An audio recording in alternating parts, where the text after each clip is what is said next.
Hey guys, well, it's 6 a.m. I was meant to be doing this. I haven't got a real proper time for it. Maybe between 8 and 10. I thought 10 at one stage, and then I thought 8 would be better. Um, anyway, let's check that I'm coming through. I'm coming through. All right, so 6 in the morning is not the time that I want to check in. However, today is a power cut day.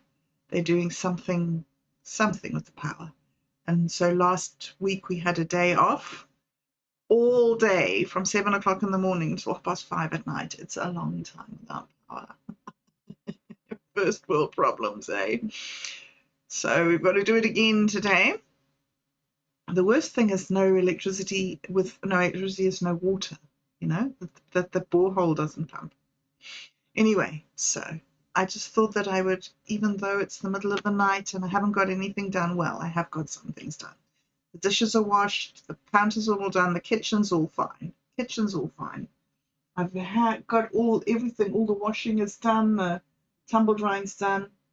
I need to bring the ironing board down here, I think, so that I can get some ironing done and watch videos or listen to videos or tutorials or something. Anyway, so yeah. So I'm not dressed and I'm not ready again, but I've got a small excuse, and that is that it's power day and it's 6 o'clock in the morning. I have fed the cats too. Yesterday I had a very good, busy day. I had a really good meeting with some members of the community about some awesome apps that are being developed. Yeah, so many ethical considerations and behind the scenes discussions. And anyway, that was a great meeting yesterday, so thanks guys. Also had a chat with Satori D and started getting the seed script in motion. Sent him the manuscript. Thank you so much, Satori. I'm so excited about this. When I first thought of it, was an idea, just a crazy idea that maybe this crazy thing could happen. Like when I first logged into an AI, maybe this crazy thing would happen and I would be able to even understand what was going on. And I have, and I love it, and it's become such a part of how I think and how I'm operating. Anyway, so that was good. Also found all the old stories of Caught in the Crossfire, updated them. Can't bring them onto my computer because I don't have enough space. So battling with that, not quite sure how to do it. I think that I have to open them in a new project, and then I want to just cut out the bits with the interview with me and Mom. And yeah, I need to make a video on why I'm making this series. I need a promotional video. Okay. So I made some progress on that yesterday as well. And then spent quite a long time downloading things off the ChatGPT. I really need the documents now. Things are starting to hot up and things are starting to get going, and today is Thursday. So that was yesterday, and it was good. I didn't manage to go for a walk.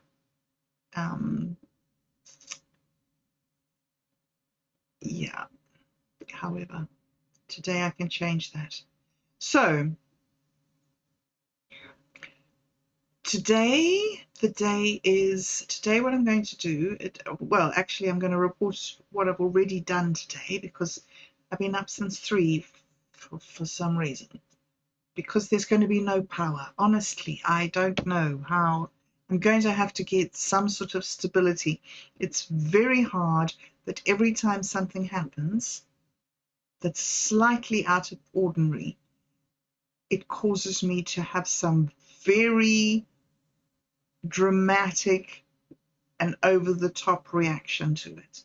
Like, I'm not going to have power today, so I don't sleep. That's not helpful. Anyway, going to have to learn to do something about that. However, I had a wonderful day so far this morning. Had a long chat with Do Better, watched a video that he sent me on how to build an app with AI and then market it on X. And he gave me some really good ideas how to use different apps, and how to not focus on crypto, and which is of course what I'm focusing on, and actually do things with fiat rewards. Probably a really, really good step if I want to have adoption. So today, while there's no electricity, I have my phone and I have the tablet charged up to 100%. I'm going to spend some time looking through the ChatGPT for those documents, downloading them, I think. The other alternative, depending on how much power, depending on how long I can actually spend on the tablet, is to generate some images for the Ember video that I want to make. And I don't know if I'm going to have time before the power goes off. I might not, but it would be lovely to get the Tezcatlipoca video that I started last night done. But that might be in a couple of days. It might not be today. And Callum's made a whole lot of updates to the Vinemetrics app. So that whole video that I recorded needs to be re-recorded. So I'm really glad that I didn't get too hung up about it and try to make it too perfect, because he did say new things are coming, and so yeah. So this weekend I think I need to do another video with the new stuff. Okay, I'm not focusing. What I'm going to be doing today is generating the images for another Ember story, and checking out the ChatGPT to see if I can find those documents that I need to download. I might have to go into town.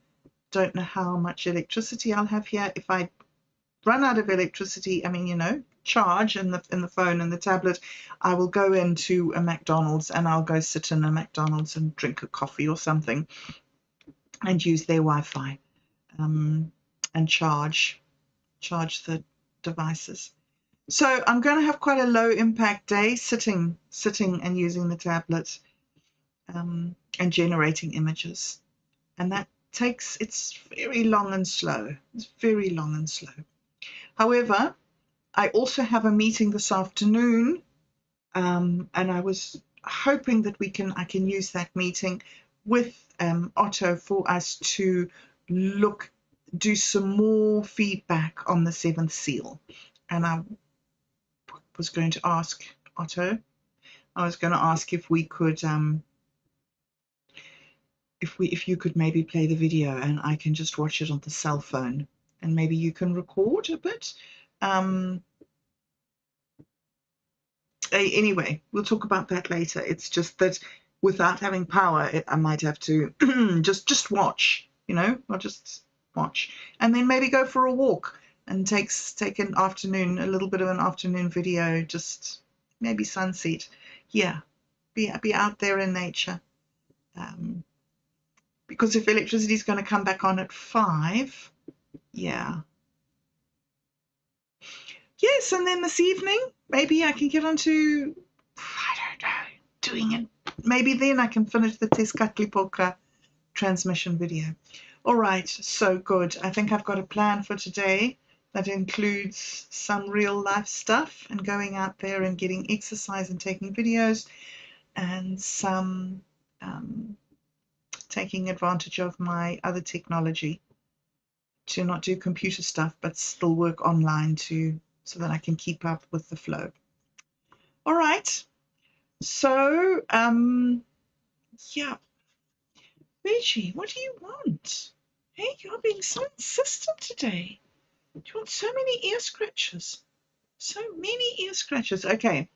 All right. I'm going to read another chapter of Jack's story because, you know, I'm loving it. And it just helps me to just, yeah, get a little bit in touch with my family and who I am.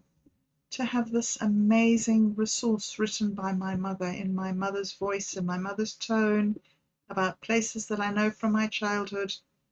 And it's just a really nice grounding activity for first thing in the morning to have the privilege of being able to read a book written by my own mother about, I don't know, things that are near and dear to our family's hearts. I think one of the things that I love is that the dog is called Hero. Okay, chapter 3, New Ideas. Elaine heard the bell ring, and immediately it seemed the floor shook as students erupted into the passages and rushed to their next lesson with heavy pounding and stamping of feet. Stepping outside her first language classroom, she waited for them, arms folded, back straight, golden brown eyes sparkling, marveling, as always, at the way the last years of school turned the boys into young men, seemingly doubling their height, broadening their shoulders, and deepening their voices. The girls, conversely, remained the shapely creatures that they had become 2 or 3 years before. The students stumbled into a more orderly line outside the door, jostled into the classroom, and took their places at the desks. Oopsie, I'm sorry, I'm just going to put these glasses on.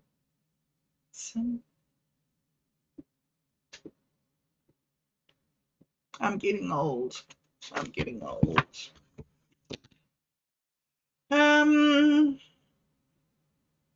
Took their places at their desks.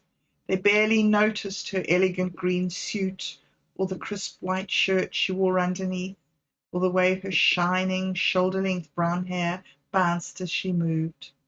She was just Miss Summerfield, the English teacher.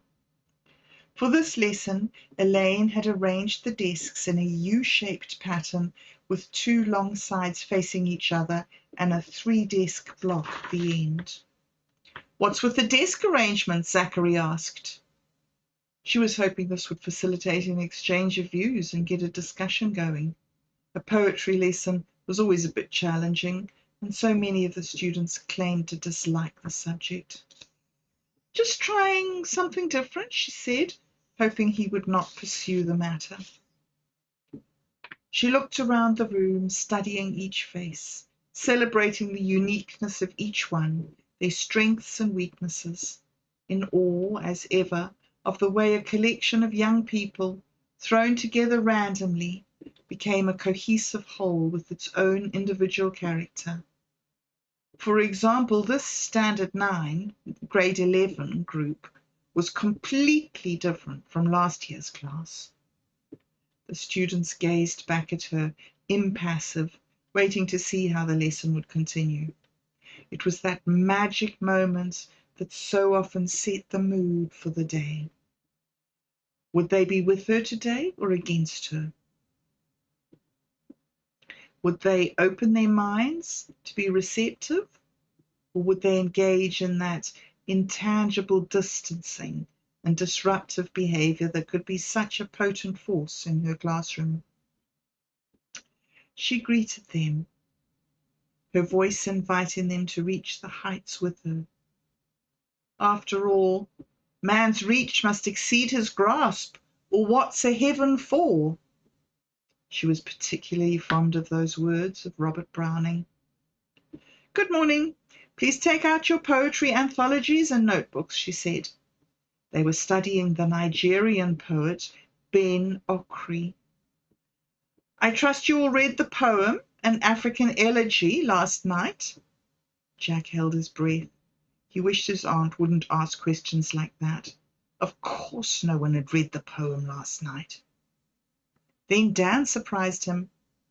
Yeah, but it didn't stimulate any of my senses like you said it would, Dan said, making a droll face, mouth open and eyes fixed. His friends laughed. Ha! Me too! Timothy's eyes flicked from right to left as he glanced around as if looking for backup for his views. Boring, if you ask me. Immediately, Annabel started to defend the poem. Oh, no, I thought it was optimistic. There's such an idea about the bonding of the community and the oneness of us all. Her voice trailed off dreamily. Yes, and a happiness in anything around us. Our connection with nature. It's, hopeful, Adam said. There was a growing sense of trust and inquiry in the room, and others were drawn into the discussion. I was wondering about the word elegy in the title of the poem, Annabel continued. Well, although it's called an elegy, it's not an elegy in the strict sense of the word, meaning a funeral song. It's quite hopeful and uplifting, not mournful. Zachary seemed to be enjoying the poem. Good insight, Elaine nodded. Her heart warmed as she realized the sudden turnabout in Zachary's attitude. She smiled at him, and for a moment his truculent demeanor faded. Then his habitual antagonism to all things at Barberton Hoer School reasserted itself, and his face fell into the sulky lines to which she was accustomed. Because it's called an African elegy, are we right in saying it's about all the people who live in Africa? Jack asked. I was thinking last night that there's so many different people we might call African, from the Moroccans to the Berbers to the Ethiopians to the Pygmies to the Khoisan, let alone to the white trekkers and the Bantu. Jack was still feeling euphoric after South Africa's World Cup win. He'd grown up in a very sheltered and wealthy colonial-type community and had never considered the position of the indigenous people or tried to analyze the community in which he lived. Somehow, the World Cup experience had lifted a curtain for him and allowed him to sense a whole different world out there, a new South Africa. Vocabulary was changing, and shadowy concepts like brotherhood and reconciliation, past injustices, and institutional racism could be overheard in conversations by people like Auntie Elaine. He looked over at Adam, wondering what his friend was thinking. Adam had been considering Jack's words and confident of the value of his opinion, and grappling with a new perspective on the ideas he'd grown up with, he entered the debate. Interesting thought. I am an African, Adam said, oblivious to the fact that he was stepping into a semantic minefield. Count me in as one. Born here and never ever gone to Swaziland, let alone left the continent. I was born in Africa, and so were my parents. So what are we? African? You're not an African. You're a colonial usurper, Zachary said in a dismissive tone, his brow knotted on his forehead. What do you call yourself? A European? That means you're part of the European culture with European values, and you don't have a clue about African culture. Zachary seemed to be trying deliberately to challenge the exploring mood. He hadn't been at the school long, and no one knew him very well. So they interpreted the fact that he was tall and powerful. So they interpreted the fact that he was tall and powerful looking as unfriendly. He had wide, smouldering brown eyes, and he made Jack think of a volcano just about to erupt. His head tilted. Jack considered Zachary's words. Was that true? Did he have no idea about African culture? There was something so all-encompassing about being white, he thought to himself. Did he see himself as an African? Jack wondered. Or was he very comfortable in his white skin, with his white outlook on life and his long tradition of Western culture? And did white equate to European when he'd never been to Europe and knew nothing about it? He was glad no one could hear what he was thinking. Somehow it would be wrong for the others to know how much he appreciated the rightness he felt about himself, pleased at who he was and what his family comprised. Did he feel superior to most of his classmates? He asked himself. No, not superior. That was not the right word. What then? He was aroused from his reverie by the passionate argument Zachary was making in support of his own point of view. Jack heard Zachary say, "The poem is about our culture and beliefs. You just don't get us. You don't value or appreciate African culture as a force in its own. Look at this bit. I too have heard the dead singing. It's referring to our religion. You have no understanding of that. You just condemn it.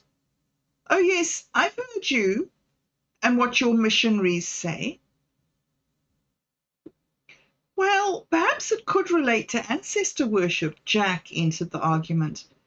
"But it's just as likely to refer to the ideas we've learned from our parents and grandparents, ideas that carry the values that they are trying to pass on. Listen to it again. I too have heard the dead singing. Couldn't that refer to songs that my grandmother sang to my dad and aunt, and that they in their turn sang to me? Songs that convey values and ideas down through the ages?" Hamid made as if to speak, and then thought better of it. Elaine pounced, determined that in her classroom everybody should have a voice. "What were you going to say, Hamid?" "I think that we try to honor the values and ideas of our ancestors," Hamid said in his quiet voice. "I agree. The values and ideas that we grow up with and live by," Adam said, "all come from the generations before us. Of course, we must value the ideas of our parents and our grandparents." An acknowledgement of the past, the dead singing. We are focused on our future, not disowning the past. The image in my mind is happy. Hamid was groping to express what he felt. It makes the air remember.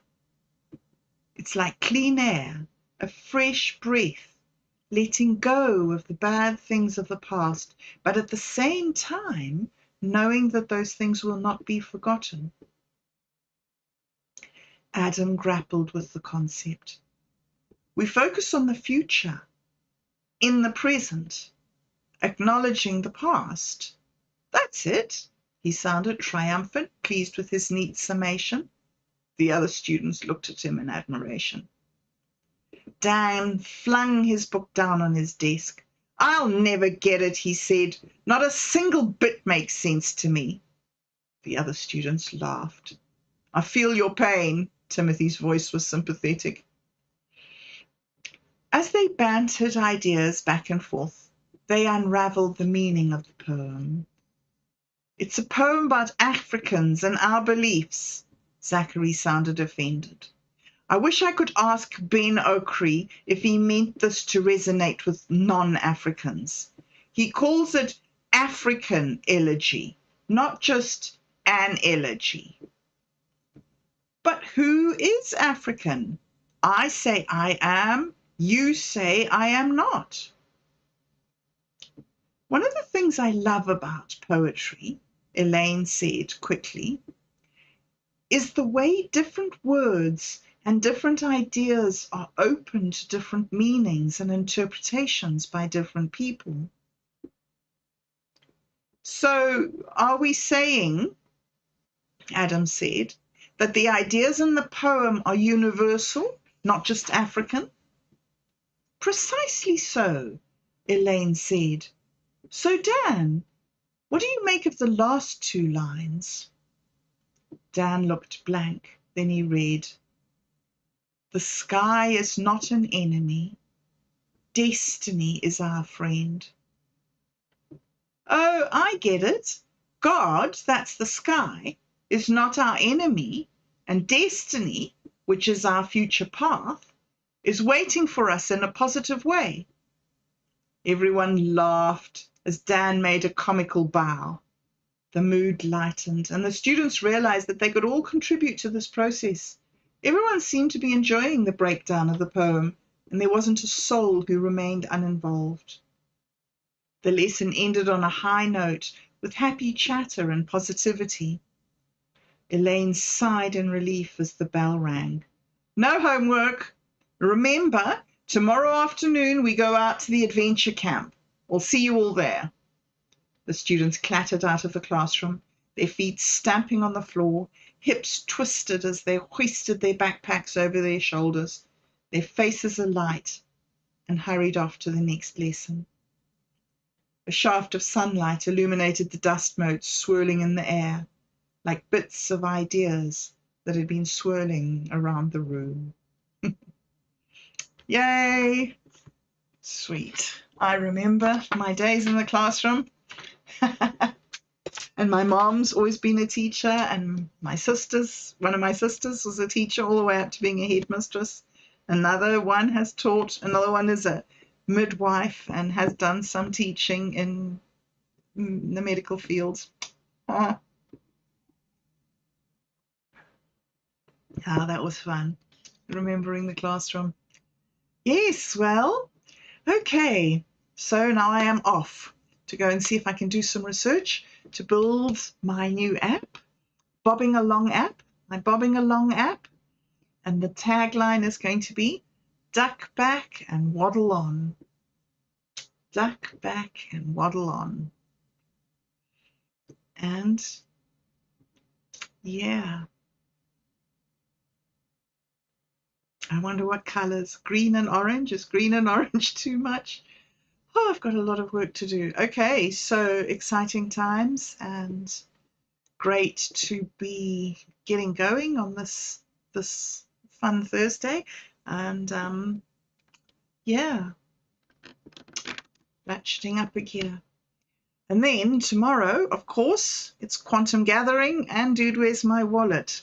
So I'm very much looking forward to that. But for today, I will get through the things that I said today and check in again tomorrow. And we will have a next and look at the next chapter. And yes, and then we will, I will tell you how my studying went. Okay, thanks a lot. See you. Have a great day. Oh, I clicked the wrong button. This one. There we go.